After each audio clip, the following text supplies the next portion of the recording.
Buenas tardes, sean todos bienvenidos al webinar Emisiones de CO2 en el sector eléctrico de América Latina. Actividad que hace parte del ciclo gratuito de charlas ofrecido por la Dirección de Educación Continua de la Universidad de los Andes en conjunto con diferentes facultades, también de la universidad. En esta ocasión, en conjunto con la Facultad de Ingeniería. Con este espacio buscamos ofrecerles nuevas alternativas para que continúen aprendiendo en cualquier momento de su vida. Antes de iniciar, queremos contarles que tendremos durante el webinar, responderemos algunas de sus preguntas, así que los invitamos a enviar sus inquietudes escribiendo en Webex en el espacio de preguntas y respuestas. Y si nos acompañan por Facebook Live, por favor escríbanos en la parte de los comentarios. Les recordamos que este evento está siendo grabado, por lo tanto, a través de correo electrónico les estaremos enviando el enlace para que puedan volver a verlo. Sin más preámbulo, el día de hoy nos acompaña como panelista de este evento Paulo de Oliveira de Jesús. Él es PhD de Oporto University en Portugal, ingeniero electricista de la Universidad Simón Bolívar en Venezuela y cuenta con una amplia experiencia como consultor en empresas de servicio eléctrico, dentro de ellas Electricidad de Caracas, Grupo de Energía de Bogotá y en el sector petrolero, dentro de ellas Ecopetrol. Profesor, buenas tardes, le damos la bienvenida y le cedemos la palabra para iniciar con esta actividad. Hola, muy buenas tardes a todos. Bienvenidos. Bueno, mi nombre es Pablo Oliveira.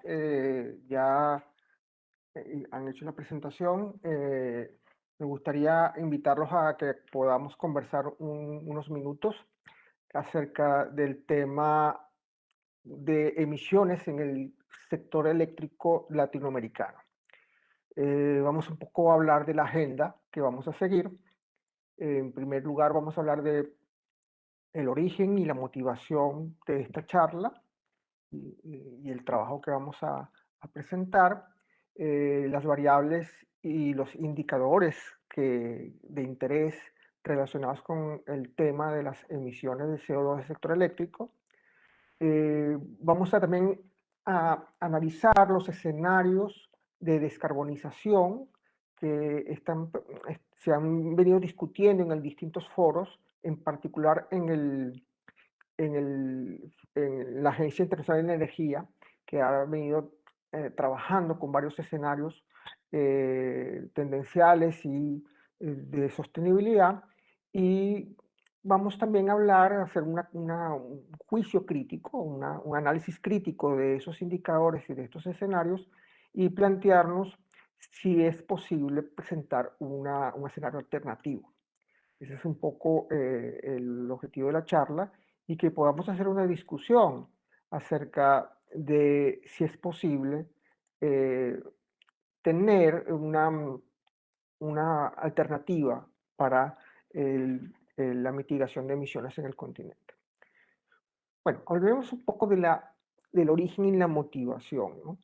En el transcurso de la conversación, ustedes pueden hacer preguntas en el chat y le he pedido a la moderadora que pueda hacer las preguntas directamente para no esperar al final y podemos hacer un poco más dinámica la charla, ¿no? Este fue un proyecto que se inició en el 2017, que involucró a 3 universidades, la Universidad Simón Bolívar en Venezuela, la Universidad Metropolitana también en Caracas y la Universidad de los Andes, ¿no? Básicamente fue una consultoría que se le hizo originalmente la Universidad Simón Bolívar a la CAF, Corporación Andina de Fomento, Banco de Desarrollo, en el cual se planteaba cómo las redes inteligentes o las renovables podían coayudar a lograr las metas de descarbonización que se plantearon en el Acuerdo Climático de París, ¿no? Ese estudio dio como resultado la publicación de un artículo en este journal, Energy Sources, este año, 2020, en el cual se analiza un escenario alternativo con respecto a los previstos por las en este caso por la Agencia Internacional de Energía, ¿no? El tema, ¿en qué consiste, no? Básicamente, ese trabajo ustedes lo pueden consultar en la página del Grupo de Investigación de Potencia de Energía de la Universidad de los Andes, en este link, ¿ok? Nosotros tenemos allí toda la información del grupo de investigación y los temas que vamos a ver hoy, con algún detalle, ustedes lo pueden consultar en esta página web, ¿no?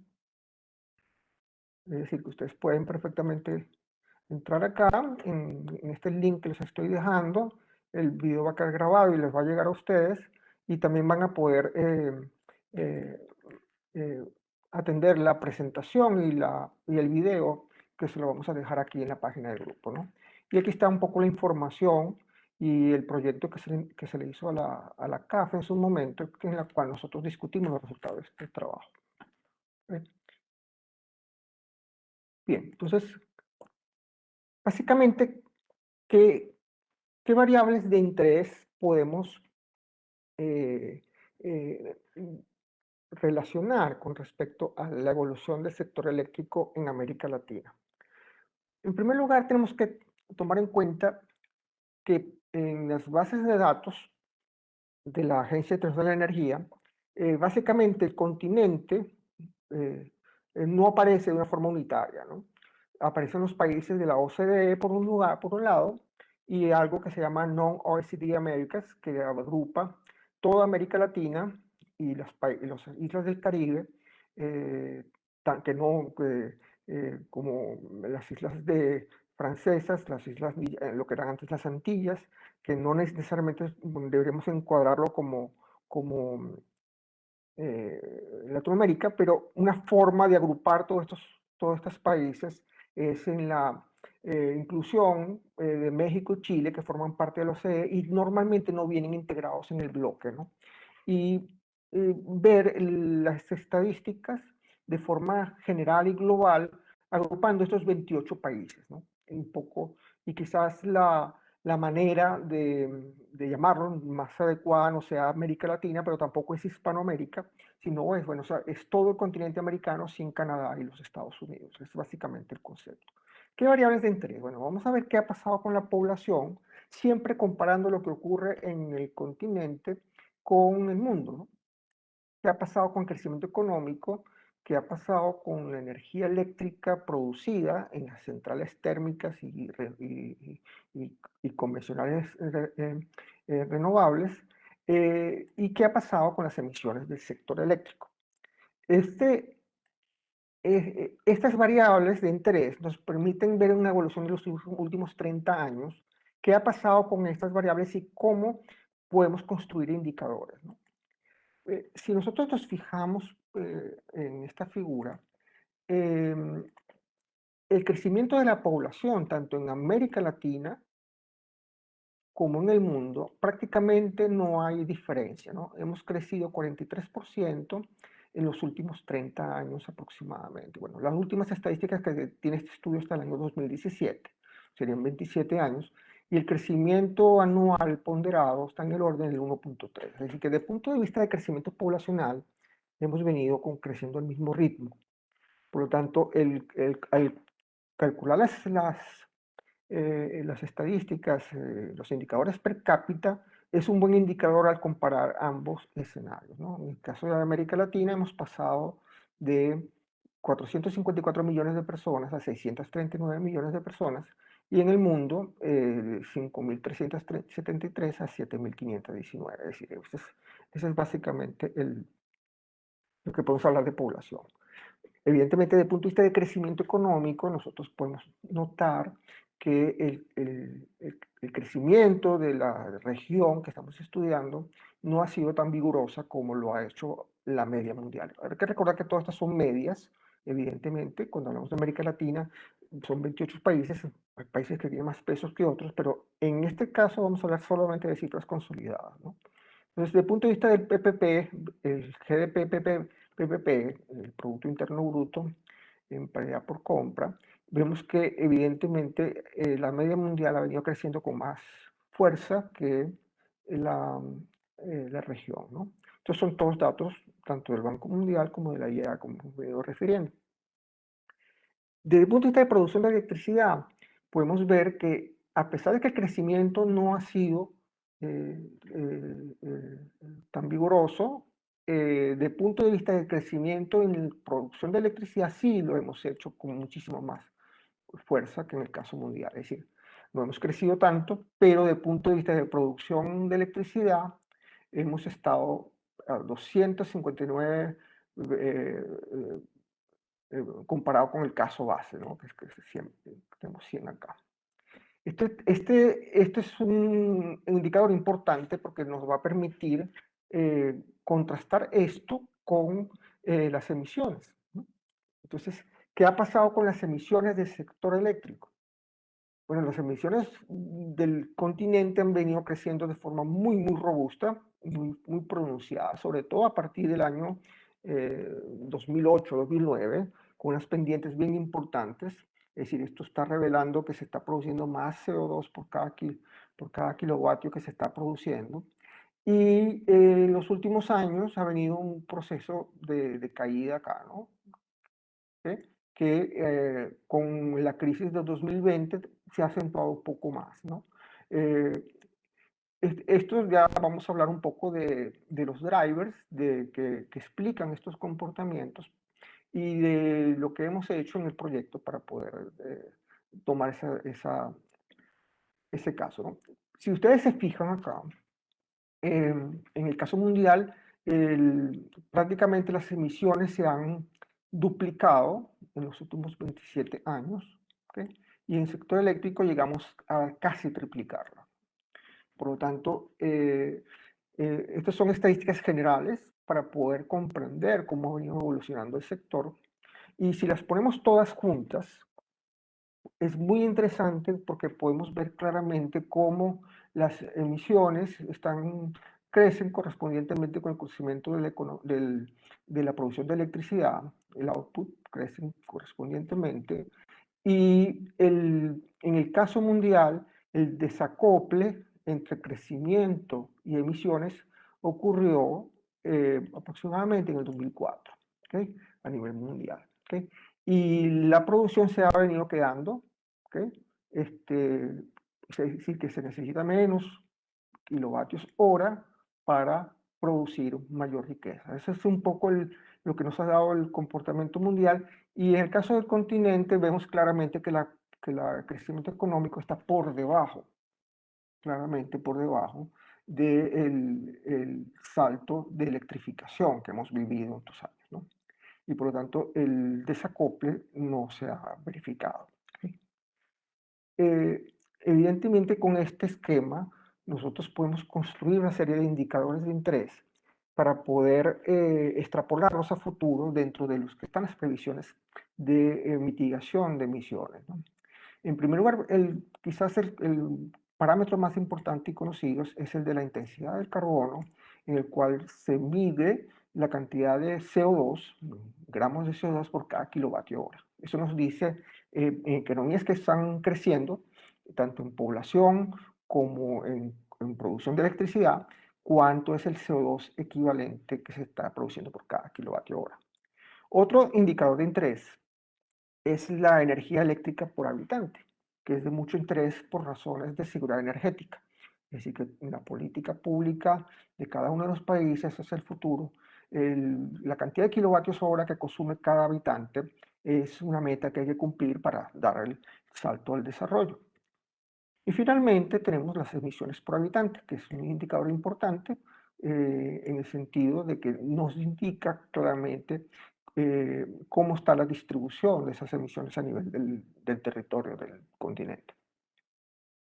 Entonces, si nosotros ponemos estos indicadores que hemos visto que se calculan con las curvas anteriores en gráficas de valores absolutos y relativos, podemos ver claramente que la intensidad del carbono mundial es prácticamente el doble que la intensidad del carbono del continente en lo que es la región latinoamericana. Pues es la razón que se dice que la matriz energética eléctrica de América Latina es muy limpia. Y ciertamente esto habla de que hay una buena porción de energías renovables que están aportando a la producción de electricidad. Sin embargo, si lo hacemos de forma relativa, el comportamiento en los últimos 27 años, pues, digamos que tenemos datos hasta el año 2017, podemos ver claramente que el comportamiento de la intensidad de carbono a nivel del mundo se había mantenido más o menos estable hasta el año 2008, 2006, y ha comenzado a caer de forma importante. Y hoy en día la intensidad del carbono mundial del sector eléctrico consolidado a nivel mundial está prácticamente 10% por debajo de lo que teníamos en el año 90. En el caso de América Latina, el comportamiento de la intensidad del carbono está muy afectada por los ciclos hidrológicos y por lo tanto vamos a tener épocas con muchísima agua y intensidades bajas y épocas cuando hay fenómenos del Niño, por ejemplo, con poca agua, donde hay más despacho de centrales térmicas. Y pues tenemos un comportamiento más variable. Dentro del proyecto, que ustedes pueden consultar en la página que les mostré al principio, hay varios papers, varios trabajos que se han hecho para poder identificar los drivers de por qué han ocurrido estos cambios en estos periodos. Un poco si fueron cambios debido a cambio en la matriz energética, en la matriz del mix de fósiles, si son gas natural o si son líquidos o carbón, lo que estaban un poco cambiando estos saltos, ¿no? O simplemente por razones de despacho, ¿no? Que es un poco afectado por el tema del cambio del efecto climático, ¿no? En este caso de las sequías producidas por el fenómeno del Niño. Entonces, en el caso de la intensidad de carbono de Latinoamérica vemos una gran variabilidad y ciertamente ya para estos años, a pesar de que hay unas caídas importantes, estamos en la misma situación que estábamos hace 27 años. O sea, es un resultado interesante, ¿no? O sea, han pasado casi 3 décadas y tenemos prácticamente la misma intensidad del carbono, o sea, no hemos prácticamente avanzado, ¿no? Sin embargo, ese comportamiento estable, bueno, va en contravía con lo que hemos observado a nivel internacional. Si vemos la energía per cápita, evidentemente también vemos que el caso de la energía producida eléctrica per cápita a nivel mundial está muy por encima de la que tenemos en el continente y habla bien de nuestra pobreza energética. Sin embargo, hemos venido creciendo de forma relativa con más vigor que el mundo. Es decir, hemos venido tratando de cerrar la brecha poco a poco, ¿no? Sin embargo, esta brecha sigue abierta. Cuando hablamos de emisiones, ocurre algo similar que con la electricidad, es decir, el continente, su sector eléctrico es bastante limpio, muchos pocos kilogramos por habitante de CO2, comparado con la media mundial, evidentemente, pero sin embargo también hemos venido creciendo con algún vigor, a pesar de que en estos últimos años acá hemos visto una pequeña caída. Todas estas curvas son muy fáciles de contrastar, ya sea a donde queremos llegar. O sea, nosotros podemos poner claramente en limpio estos indicadores, ¿no? Cómo ha sido el cambio en estos años para poder establecer una visión del problema en 3D, ¿no? Es decir, con gráficos más que nos puedan permitir inferir qué ha pasado. Estos gráficos de burbuja nos ven claramente cómo hemos venido aumentando el consumo, prácticamente de 1.200 a 2.500 en América Latina, se ha desplazado hacia la derecha la burbuja, pero la intensidad del carbono prácticamente se ha mantenido constante. ¿Okay? Evidentemente, a nivel mundial estamos viendo que hay una tendencia a la reducción de las emisiones, la intensidad del carbono correspondiente, pero han venido creciendo también las emisiones totales. Sin embargo, los niveles de consumo per cápita sí son muy representativos, muy altos. Y por lo tanto, cabe ahora preguntarse qué fue exactamente lo que pasó. Bueno, entonces, esta estabilidad la observamos acá, en un valor de los 160 gramos por CO2 por kilovatio hora. Y la energía eléctrica per cápita aumentó 75% de la misma forma que aumentaron las emisiones per cápita. Entonces, a nivel latinoamericano. A nivel del mundo, la intensidad bajó 9% y la energía eléctrica per cápita apenas aumentó 50 y 40, es decir, que estamos creciendo en emisiones y en consumo más que el comportamiento mundial. Entonces aquí vale la pena plantearse que la energía eléctrica del continente es más limpia, tiene menor intensidad y emisiones. La energía per cápita aumenta más rápido y la energía, eso es importante, la energía del continente apenas representa el 70% del valor mundial, es decir, que estamos por debajo. Desde el punto de vista de seguridad energética, en las aspiraciones de nuestros países, en media, estamos por debajo de ese, de al menos estar en las medias, ¿no? Desde el punto de vista del consumo per cápita. Ahora, veamos qué escenarios, ¿no? ¿Qué dicen los escenarios hacia el futuro de descarbonización? ¿Qué pasa y qué sucede con esos indicadores si uno revisa las proyecciones que han hecho los organismos como la IEA, la Agencia Internacional de la Energía, en sus escenarios? Veamos rápidamente qué escenarios se consideran. Bueno, básicamente la IEA ha venido publicando desde hace varios años en un escenario que se llama NPS, Nuevas Políticas, el escenario de Nuevas Políticas, que básicamente a partir del año 2014, 2015 están sustentadas en los INDC que anunciaron cada uno de los países y básicamente traduce de forma global cuáles son los esfuerzos de los países y a de dónde vamos. Es el famoso modelo ahorita tendencial en el cual se espera un crecimiento importante de la temperatura. Para contrastar este escenario de nuevas políticas que no van a solucionar el problema planteado de cambio climático, se plantea un escenario de mitigación muy agresivo, ¿no? El escenario 450, que básicamente se basa en que se mantenga la cantidad de CO2 en la atmósfera en este número. Ahorita vamos a ver un poco cómo es eso. Esto venía derivando más recientemente un escenario de desarrollo sostenible. O sea, ya el escenario 450 se llama escenario de desarrollo sostenible, pero en el momento que se hizo el estudio, este escenario se llamaba 450. Básicamente, si nosotros podemos ver acá en esta gráfica,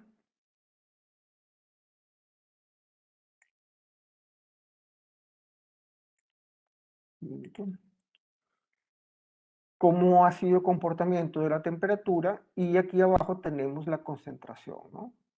Los 450 están por acá, fuera de la curva, ¿no? Y evidentemente el escenario de mitigación, de sostenibilidad, es tratar de dejar que el aumento de la temperatura se estabilice en un nivel de concentración del orden de los 450 gramos de CO2 por millón. ¿Okay? Y por lo tanto, esta es la situación que hemos venido observando y la tendencia es creciente. Y si vamos hacia el futuro, con los escenarios business as usual, con las políticas que se han venido anunciando, vemos claramente que hay un aumento de la temperatura a largo plazo, ¿no? Importante. ¿Okay? Entonces, el punto que hemos visto anterior se puede resumir en esta gráfica de la Agencia Internacional de la Energía, en la cual la cantidad de CO2 que está en la atmósfera, con las nuevas políticas no hay mitigación y hay un aumento de la temperatura del orden de 4 grados en este punto. Y para tener un mundo de 2 grados en escenario de sostenibilidad, debemos hacer un barrido de ese CO2 y estar prácticamente en los mismos niveles que teníamos en el año 90.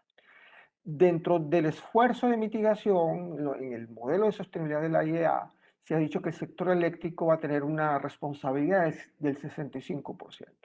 Bien sea cambiando la matriz de generación de las centrales eléctricas, privilegiando las renovables y el uso de gas natural, como también la transformación de muchos consumos que son de tipo de transporte, por ejemplo, con combustibles fósiles, convertirse en automoción eléctrica, ¿no?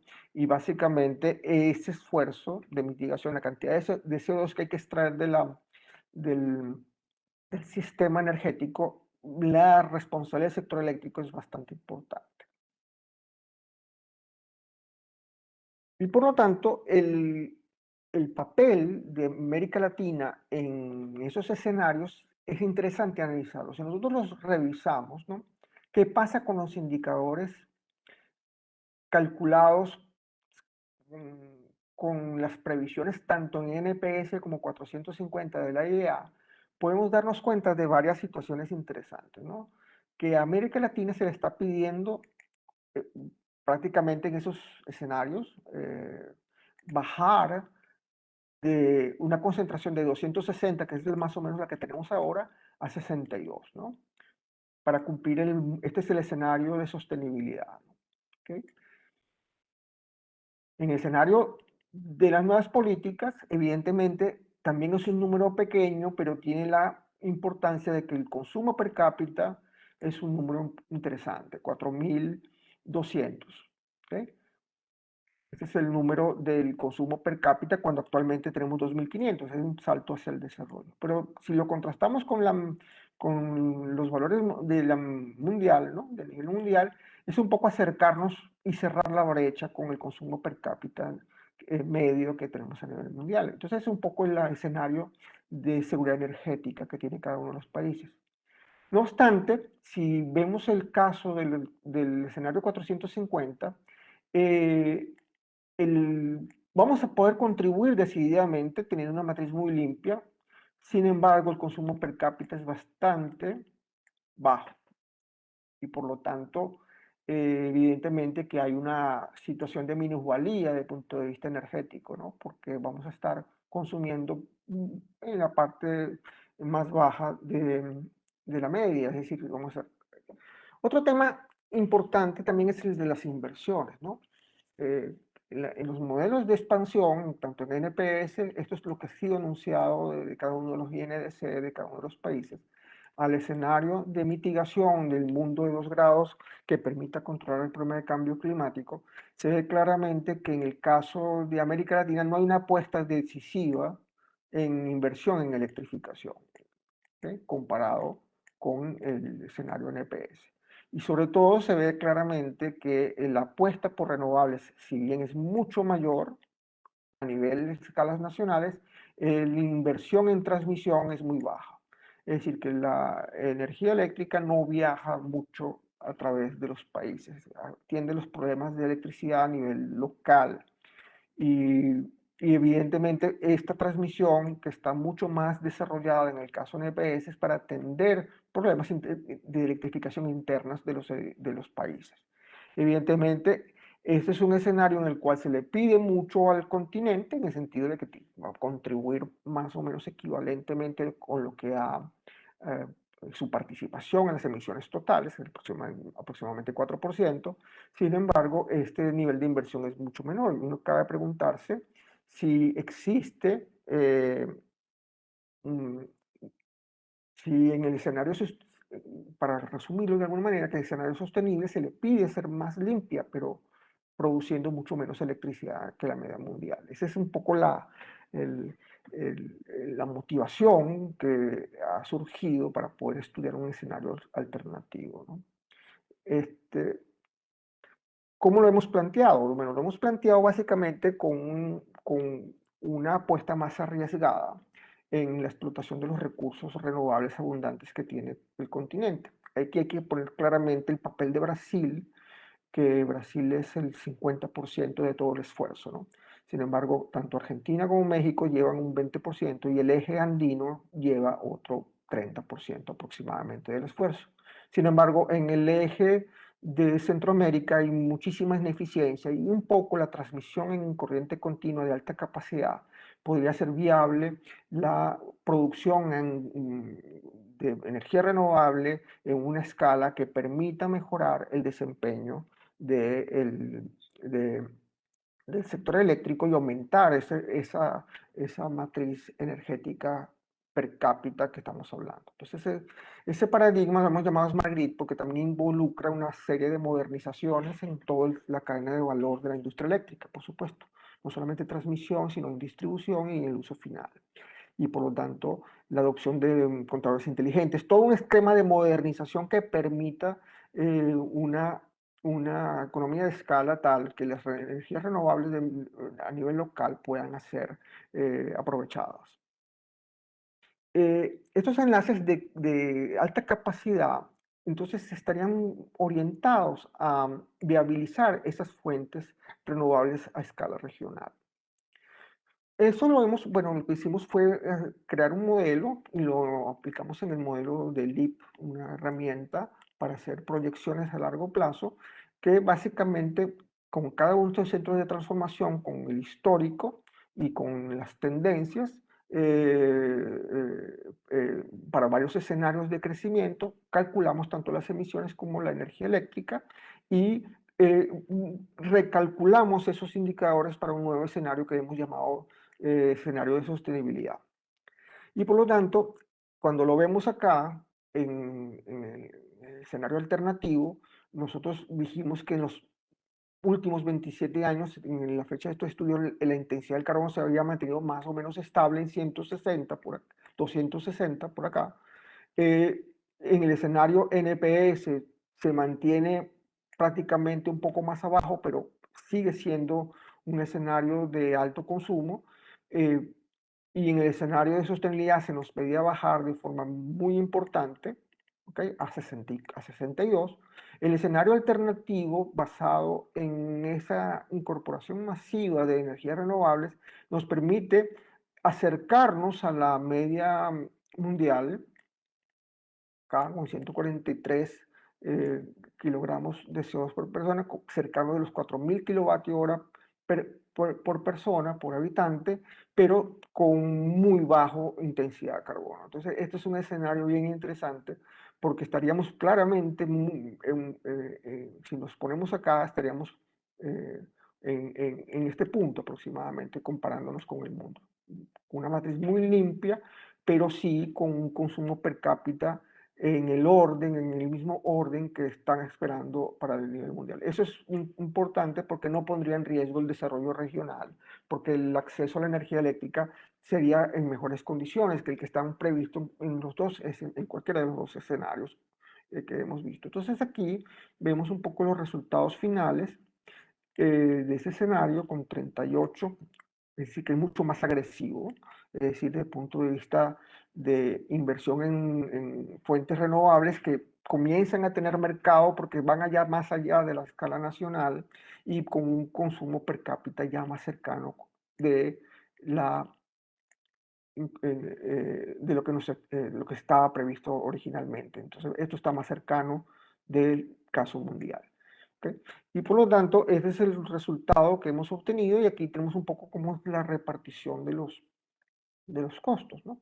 En este caso, tenemos que la apuesta en inversión es importante, pero hay un diferencial mucho mayor en cuanto a inversión. Esto está en billones de dólares, o sea, millardos, serían 973 millardos de dólares en castellano, miles de millones. Y estaríamos hablando de una inversión adicional de aproximadamente el 5%, ¿no? Aquí podemos ver algunas curvas. Este trabajo es extenso. Los que tengan interés en este estudio pueden revisarlo en detalle en la referencia que les he dejado al comienzo. Vemos claramente que el escenario de las nuevas políticas que aseguran seguridad energética son ambiciosos para el continente, que es producir 2.770 teravatios hora año para el año 2040. En el caso del escenario 450 nos quedaríamos muy por debajo. ¿Okay? Un escenario alternativo basado en esta integración de tecnologías que permiten viabilizar las energías alternativas renovables a gran escala, pudiéramos estar llegando a comportamientos similares, ¿no? Aquí podemos ver las trayectorias de la producción de CO2, de cómo sería el fenómeno de mitigación en este escenario. Es un escenario mucho más agresivo, ¿okay? un poco apostando a la reducción en líquidos de combustible y apostando por seguridad energética en el gas natural. Es decir, que la solución por gas natural no es muy distinta a la que estaba prevista en el escenario 450. Recordemos que la curva roja corresponde al escenario de nuevas políticas, la curva azul al escenario de sostenibilidad y la curva de color verde al escenario alternativo. Por lo tanto, hemos llegado a plantear de manera teórica la posibilidad de correr un modelo que permita intercambios de energía eléctrica tanto en el eje centroamericano como en, en Centroamérica, en el eje andino, y con interconexiones que están previstas en el CIEPAC para lograr que estos indicadores vistos de esa forma general puedan verse de otra manera, ¿no? Y con un poco más de optimismo, ¿no? Una de las ideas que finalmente van muy en línea con lo que hemos obtenido en este estudio es que en el año 2014, cuando se estaban dando las discusiones para la conferencia climática, uno de los analistas, Simon Evans, hablaba del costo marginal de 2 grados, ¿no? ¿Y qué es esto? ¿No? Que el mundo venía anunciando 48 trillones de dólares para poder atender el problema de electrificación en los próximos 30 años. Y esa apuesta nos estaba llevando a un mundo de 4 grados. Y que para poder mitigar el problema había que invertir 53 trillones, es decir, 5 trillones más para poder controlar el problema climático, solamente que el problema es que había que invertir en un lugar completamente distinto a lo que estaban apostando los países por seguridad energética. Por lo tanto, en la cantidad de dinero o la cantidad de recursos necesarios para la electrificación son mayores en el caso de mitigación, pero hay que hacer las inversiones en sistemas que permiten viabilizar energías de bajo de huella de carbono.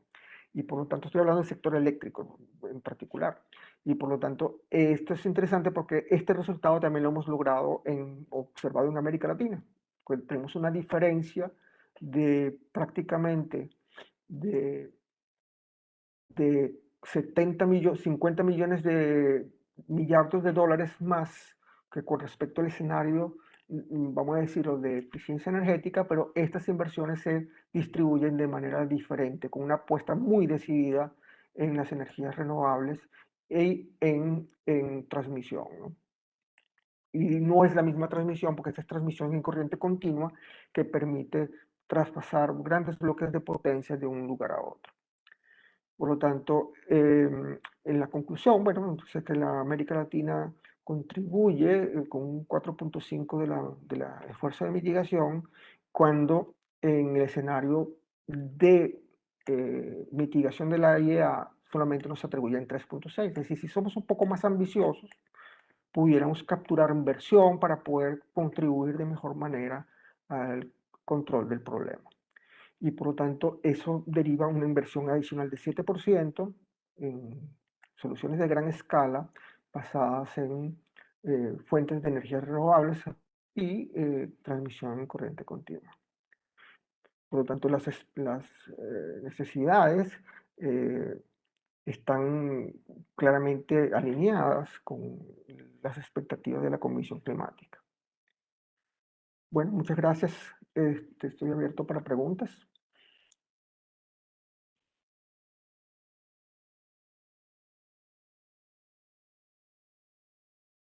Hay una pregunta, profesor, dice saludos. Doctor Pablo, quisiera consultar con respecto al impacto de la pandemia en la intensidad de carbono en América Latina y el mundo. ¿La ralentización de la economía a nivel global generó algunos beneficios en las emisiones o por el contrario no hay un impacto significativo?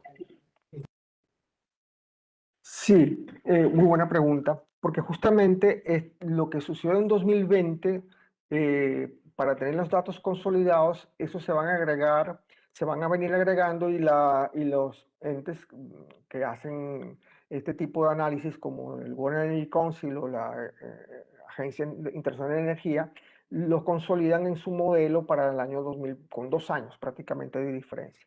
Lo que nosotros sí vemos que hay una caída importante de todos los indicadores y cayó, pero también hay una recuperación, hay un rebote ya en el año 21.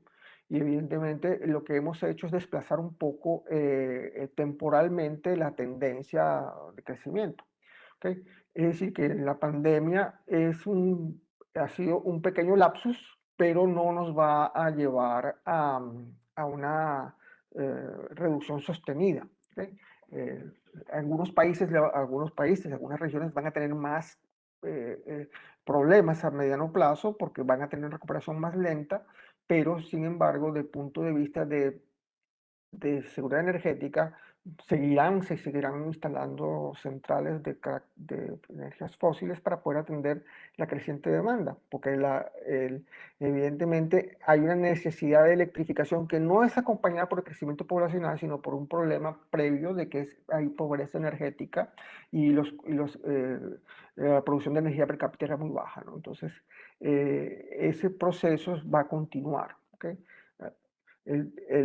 Lo que sí nosotros contrastamos, yo consideramos que en el momento en que tengamos estadísticas consolidadas con lo que ha ocurrido en 2020 y 2021, evidentemente al analizar esos drivers, la pandemia explica prácticamente la caída de todos los indicadores, no uno en particular. Perfecto, muchas gracias Juan David por tu pregunta. Vamos a continuar. Tenemos otra pregunta de Tatiana Vázquez. Bueno, menciona, gracias por su ponencia. De acuerdo a los escenarios de mitigación, ¿existe algún plan concreto en Colombia en materia de producción de energía, movilidad eléctrica, agroindustria, etcétera, para la reducción de las emisiones de CO2? Claro, sí, justamente todos los países tienen su mapa, su hoja de ruta, vamos a decirlo de esa manera, ¿no? Esa hoja de ruta es la que se han venido anunciando en cada una de las convenciones climáticas. Colombia tiene un plan de descarbonización y tiene potenciales para poder alcanzar bajas intensidades, pero por ejemplo hay riesgos en el camino. Es decir, la falta de gas natural, por ejemplo, las reservas son bajas, la no tener disponibilidad local de gas natural va a empujar por seguridad energética la producción de energía eléctrica con las fuentes que se tengan disponibles en el país. Y por lo tanto puede ser necesario, por razones de economía y de seguridad energética, producir energía con fósiles, ¿okay? Porque se dispone de la fuente primaria. La alternativa para poder viabilizar grandes bloques de energía renovable pasa porque, y es un poco la consecuencia de este estudio, sin transmisión eléctrica no es posible garantizar ningún tipo de escenario ambicioso de descarbonización. Ni, ni lo que anuncian los gobiernos, porque los gobiernos básicamente anuncian una política de descarbonización que no sacrifique el crecimiento económico y no sacrifique el bienestar de las familias. Es decir, y cuando vemos lo que realmente se necesita y las presiones que van a venir para que se puedan cumplir las metas globales, es que por razones de realmente de política internacional, de que no existe un marco unitario regional que permita llevar una política pública de electricidad que sea transversal a la región, como lo puede ocurrir en la Unión Europea, en el cual todos los países se alinean a un objetivo y hay un escenario de cooperación y de colaboración. Y pues cada país está con su escenario de descarbonización, pero mirándose hacia adentro, ¿no? Y es un poco lo que, y lo que los escenarios de futuro recogen, ¿no? No se plantea ningún escenario de colaboración entre los grandes países que permitan aprovechar las grandes potenciales de energías renovables que hay en el continente. No sé si con eso respondí. Perfecto, listo. A Tatiana, muchas gracias por su pregunta. No tenemos más preguntas, tampoco en nuestro Facebook. Em, entonces, pues nada, profesor, muchísimas gracias Muchas a los gracias. asistentes por enviar todas estas preguntas. Muchas gracias al panelista y a la Facultad de Ingeniería. Acabamos de compartir por el chat un enlace que les pedimos abran antes de irse. Es una encuesta muy corta en la que podrán contarnos cómo les fue con esta actividad. También les contamos que el enlace de nuestra página web se lo vamos a compartir para que puedan volver a vivir este evento y conocer otras actividades como esta que tenemos programadas. Por ejemplo, el siguiente mes tenemos webinars en temáticas como ciencia, innovación y gobernanza, de la teoría a la práctica, que es el próximo martes 13 de julio a las 6 de la tarde. Y otro webinar que se llama Toma de decisiones en tiempos de COVID, una mirada desde el análisis económico, el próximo viernes 9 de julio a las 5 de la tarde. En esta página también podrán conocer todos los contenidos digitales que la universidad está liderando en este momento.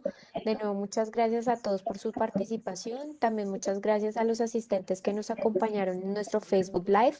Esperamos que esta actividad haya sido provechosa para ustedes y que nos sigan acompañando en el resto de actividades programadas. Que tengan una feliz noche. Nuevamente, gracias por participar y nos vemos en la próxima. Gracias, profesor. Muchas gracias. Hasta luego.